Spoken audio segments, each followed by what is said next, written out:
कल्लू उन दोनों को पान बना कर देता है। ये लो भाई, पान खाओ और दुनिया को भूल जाओ। वाह कल्लू भैया, क्या पान बनाते हो हैं? क्या पान बनाते हो आप? वाह, सचमुच मजा ही आ गया और आत्मा तृप्त हो गई, तृप्त।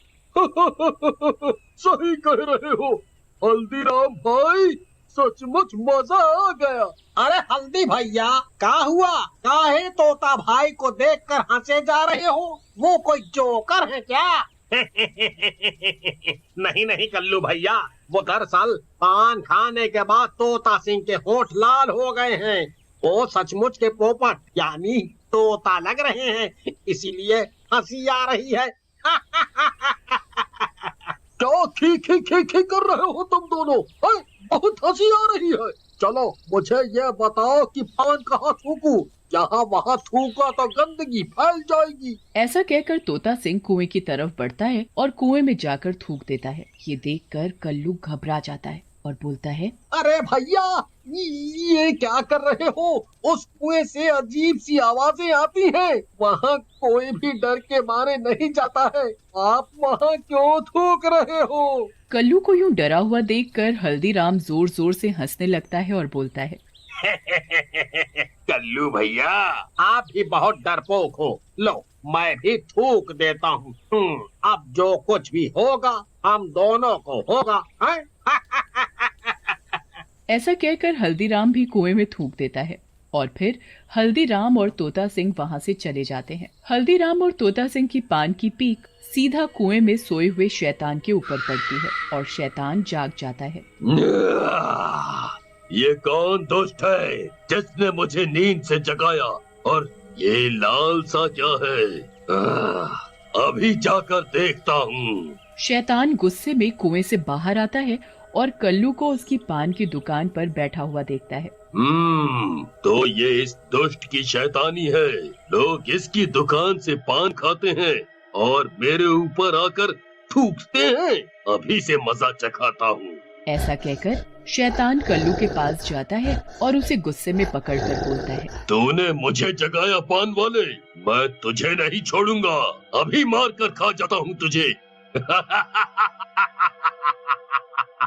शैतान को देखकर कल्लू डर जाता है और बोलता है, शैतान जी, मुझे क्यों मारोगे? भला मैंने क्या बिगाड़ा है आपका? मुझे छोड़ दो। लोग तेरी दुकान पर आते हैं और पान खाकर मेरे ऊपर थूक जाते हैं। आज भी 2 बार किसी ने मेरे ऊपर थूका। मैं तुझे जिंदा नहीं छोड़ूंगा। ऐसा कहकर शैतान कल्लू को उठाकर कुएं के अंदर चला जाता है। कल्लू डर के मारे बेहोश हो जाता है। बेहोश कल्लू को देख शैतान सोच में पड़ जाता है। अगर इस मरियल को मार भी दिया तो मुझे कोई फायदा नहीं होगा। क्यों ना इसका रूप बदल लूं, फिर इसकी दुकान पर जो भी आएगा वो मेरा शिकार बनेगा। ऐसा कहकर शैतान कल्लू का रूप धारण कर लेता है और असली कल्लू को बांध देता है। अगले दिन तोता सिंह और हल्दीराम फिर से कल्लू की दुकान पर आते हैं और उसका मजाक बनाते हुए बोलते हैं, तो कल्लू भैया, रात में नींद सही से तो आई ना? कहीं उस कुएं के शैतान की वजह से सो ना पाए हो? वैसे बहुत ही डरपोक है तुम्हारा शैतान। थूकने के बाद भी कुएं से नहीं निकला है? लेकिन कल्लू कोई जवाब नहीं देता। ये देख हल्दीराम बोलता है, तुम भी ना तोता सिंह, बिना सोचे समझे कुछ भी बोल देते हो। अरे भाई, देख नहीं रहे आज रसगुल्ले की तरह मुंह फूला है कल्लू भैया का। लगता है भाभी ने मारा है इनको। लेकिन कल्लू कुछ नहीं बोलता। ये देख दोनों उसे पान लगाने को बोलते हैं। कल्लू बना शैतान सोच में पड़ जाता है। अरे इन दोनों जोकरों को क्या खिलाऊं? मुझे तो पान बनाना ही नहीं आता, और पान लाल कैसे होगा? एक काम करता हूँ, खून मिला देता हूँ। फिर शैतान पान बनाकर हल्दीराम और तोता सिंह को दे देता है। लेकिन जैसे ही वो दोनों शैतान के हाथों से बना हुआ पान खाते हैं, उल्टी कर देते हैं और तोता सिंह कल्लू से बोलता है, अरे भैया, ये कैसा पान बनाया है? लगता है जैसे इसमें खून मिला हो। बहुत गंदा स्वाद है इसका। अरे भैया, ये वाला गुलकंद आज ही आया है, आप थूक दो, मैं कल नया गुलकंद लाऊंगा। फिर हल्दीराम और तोता सिंह वहां से चले जाते हैं और शैतान भी उन दोनों का पीछा करने लगता है। रात में जब तोता सिंह सो रहा होता है, उसके दरवाजे पर जोर जोर से दस्तक होती है। तोता सिंह उठ जाता है। कौन है जो इतनी रात में दरवाजे को ऐसे खटखटा रहा है? तोता सिंह गुस्से में दरवाजा खोलता है, लेकिन अपने सामने खड़े शैतान को देखकर घबरा जाता है। शैतान, तुम यहाँ क्यों आए हो? मैं यहाँ कहाँ आया हूँ, बल्कि तुमने मुझे बुलाया है। 2 दिन पहले तुमने जिस कुएं में थूका था, मैं उसी कुएं में सो रहा था और तुम्हारे थूकने की वजह से जाग गया था। अब मैं तुम्हें और तुम्हारे दोस्त दोनों को जिंदा नहीं छोड़ूंगा। ऐसा कहकर शैतान तोता सिंह को मार डालता है और वहां से चला जाता है। अगले दिन हल्दीराम तोता सिंह के घर आता है और मरे हुए तोता सिंह को देखकर रोने लगता है। हाय हाय हाय रे मेरा तोता मर गया। अरे मेरा तोता मर गया। हल्दीराम को यूं रोता देख गांव वाले वहां इकट्ठा हो जाते हैं और बोलते हैं, अरे क्या हुआ हल्दी भैया, कौन सा तोता मर गया आपका? क्यों रो रहे हो भला? एक तोते के मरने पर कोई ऐसे गला फाड़ कर रोता है क्या? क्या मतलब तोते के मरने पर? अरे मूर्खो, तोता सिंह मरा है, कोई असली तोता नहीं। हल्दीराम की बात सुनकर गांव वाले घबरा जाते हैं। तभी वहां खड़ा गांव वाला, जिसका नाम सोहन होता है, हल्दीराम से बोलता है, हल्दीराम भैया, ये हमको शैतान का काम लगता है। हाँ, कल जब हम अपनी राम प्यारी के साथ छत पर खड़े थे तो हमने किसी बहुत ही डरावने आदमी को देखा। लगता है उसी ने तोता सिंह की गर्दन मरोड़ी है।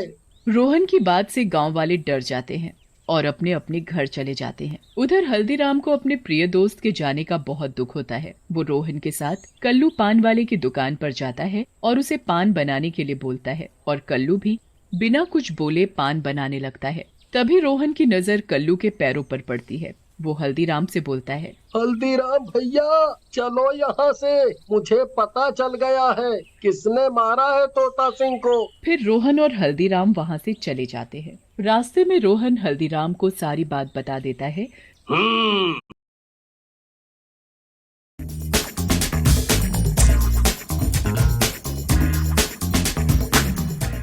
10 मिनट डिलीवरी एप्स पे लोएस्ट प्राइसेस मिल सकते हैं। जेप्टो के सुपर सेवर पे मिलते हैं सबसे लोएस्ट प्राइसेस। बात बता देता है। तो इस शैतान ने कल्लू का रूप बदल रखा है, लेकिन फिर वो असली कल्लू कहाँ है? रोहन और हल्दीराम बातें कर ही रहे होते हैं कि तभी वहाँ शैतान आ जाता है और जोर जोर से हंसते हुए बोलता है, तो तुम दोनों को मेरी असलियत पता चल गई, लेकिन इससे कुछ फर्क नहीं पड़ता, तुम दोनों भी मरोगे। शैतान रोहन और हल्दीराम की तरफ बढ़ता है, लेकिन रोहन गांव की तरफ और हल्दीराम गांव के बाहर की तरफ भागने लगता है। हल्दीराम भागते भागते कल्लू की दुकान के पास पहुंच जाता है। तुम दोनों तो वहीं पहुंच गए जहां से ये कहानी शुरू हुई थी। शैतान हल्दीराम की तरफ बढ़ता है और हल्दीराम पीछे की ओर हटता जाता है और कुएं के पास रुक जाता है। अब कहाँ भागेगा तू? इसी कुएं से मैं आया था, अब तू भी यहीं मरेगा। लेकिन तभी रोहन वहां आ जाता है।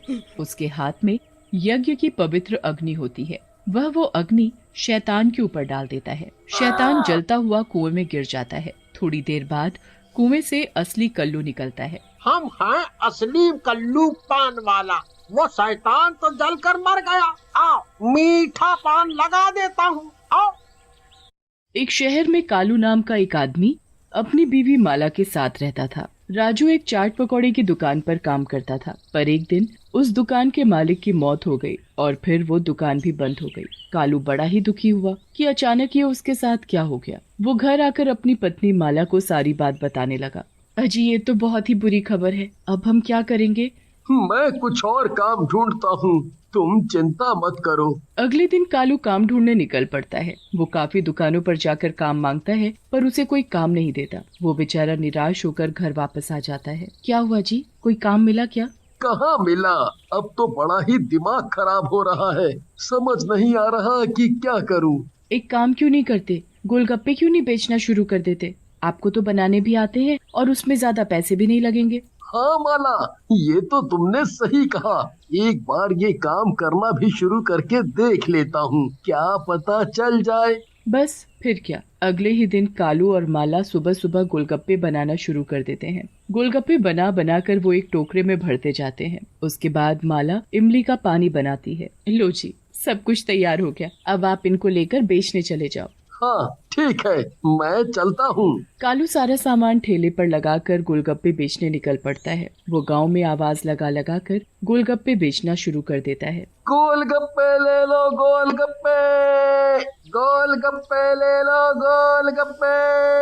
गोलगप्पे वाले की आवाज सुनकर वहाँ कुछ बच्चे घर से निकलकर बाहर आ जाते हैं। हमें भी गोलगप्पे खिला दो अंकल। हाँ बेटा, क्यों नहीं, अभी खिलाता हूँ। कालू सभी बच्चों को गोलगप्पे खिलाता है। गोलगप्पे खाकर तो सभी बच्चे बड़े ही खुश हो जाते हैं। अरे वाह अंकल, आप तो बड़े ही स्वादिष्ट गोलगप्पे बनाते हो, ऐसे गोलगप्पे तो हमने आज तक नहीं खाए। अरे बेटा, ये सुनकर तो मुझे बड़ी ही खुशी हुई। चलो, अब मुझे फिक्र करने की जरूरत नहीं कि मेरा काम कैसा चलेगा। कालू पूरा दिन गोलगप्पे बेचता है और शाम तक उसके सारे गोलगप्पे बिक जाते हैं। वो बड़ा ही खुश होता है और खुशी खुशी अपनी सारी कमाई लेकर घर आ जाता है। अरे ओ माला, जल्दी आओ। हाँ जी, अभी आई, क्यों शोर मचा रहे हो? ये देखो, मेरे सारे गोलगप्पे बिक गए और इतनी अच्छी कमाई हुई है। अरे वाह, ये तो बड़ी ही खुशी की बात है। हम कितने दिन से परेशान हो रहे थे, भगवान कोई ना कोई रास्ता जरूर निकाल देता है। हाँ माला, ये बात तो तुमने बिल्कुल सही की। अगले दिन फिर कालू और माला खूब सारे गोलगप्पे बनाते हैं और कालू सारा सामान रेडी में रखकर बेचने निकल पड़ता है। गोलगप्पे ले लो गोलगप्पे, गोलगप्पे ले लो गोलगप्पे। काफी गोलगप्पे बेचने के बाद वो आराम करने के लिए एक पीपल के पेड़ के नीचे थक कर बैठ जाता है और उसकी आंख लग जाती है। उसी पेड़ के ऊपर एक मोटा भूत रहता था। अरे वाह, गोलगप्पे।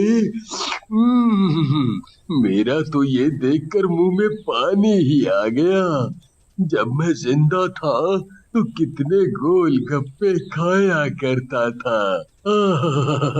ये आदमी तो अभी सो रहा है, तो क्यों ना मैं जब तक चुपके से इसके गोलगप्पे खा जाऊं। वो मोटा भूत नीचे उतरता है और कालू के सोने का फायदा उठाता है। वो एक एक करके कालू के गोलगप्पे खाने शुरू कर देता है। धीरे धीरे वो काफी सारे गोलगप्पे खा लेता है। उसे गोलगप्पे इतने स्वाद लगते हैं कि बस वो खाता ही जाता है। वाह वाह, मजा ही आ गया, इतने स्वाद गोलगप्पे खाकर अब मेरा पेट भर गया है। तो वापस ऊपर चढ़ जाता हूँ और कल फिर से इसके गोलगप्पे खाऊंगा। वो भूत वापस पेड़ पर चढ़ जाता है।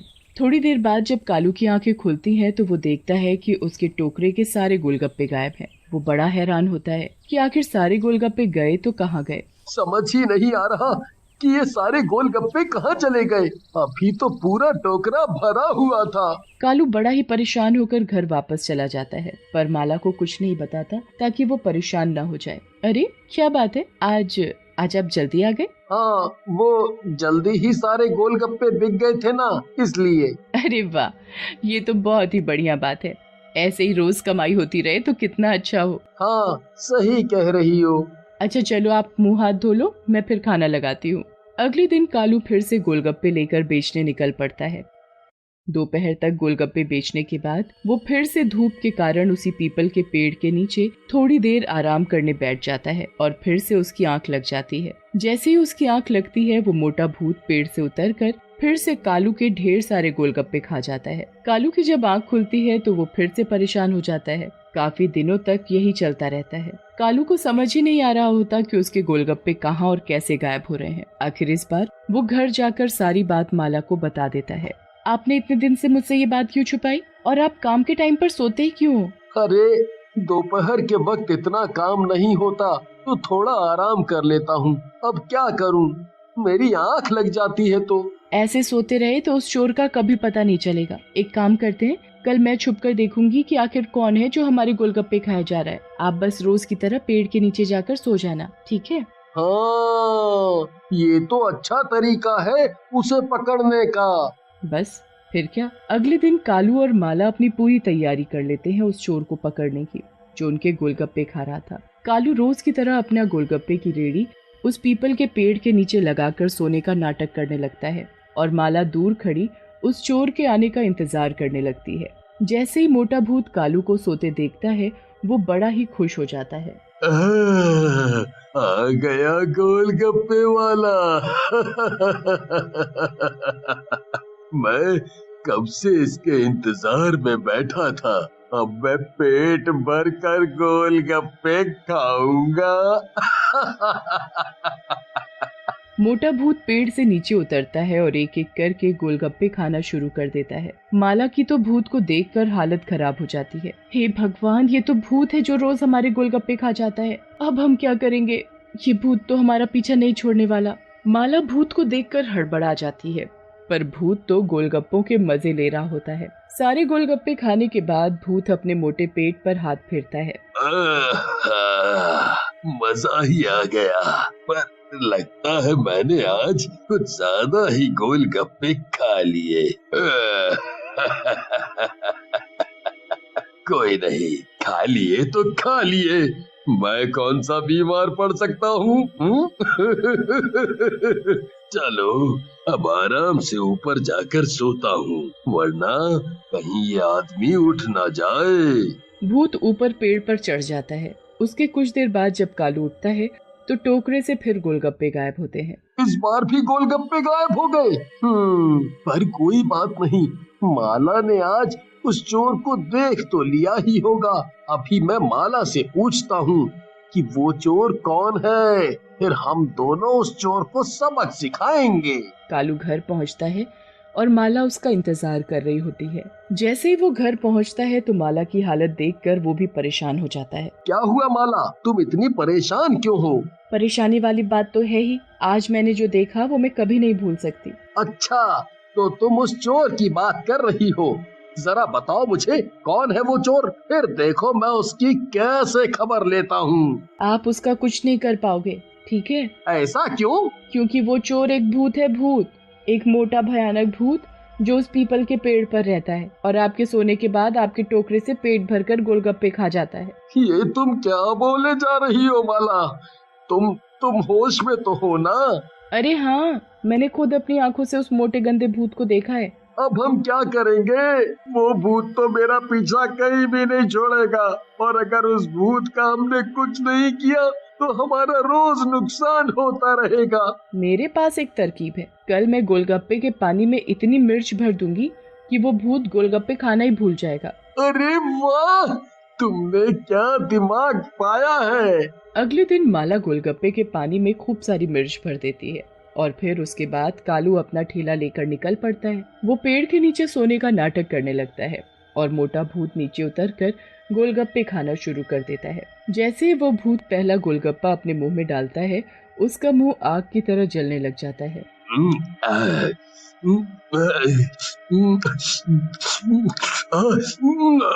अरे मर गया रे, मैं मर गया। अरे अरे मैं क्या करूं, मेरा मुंह जल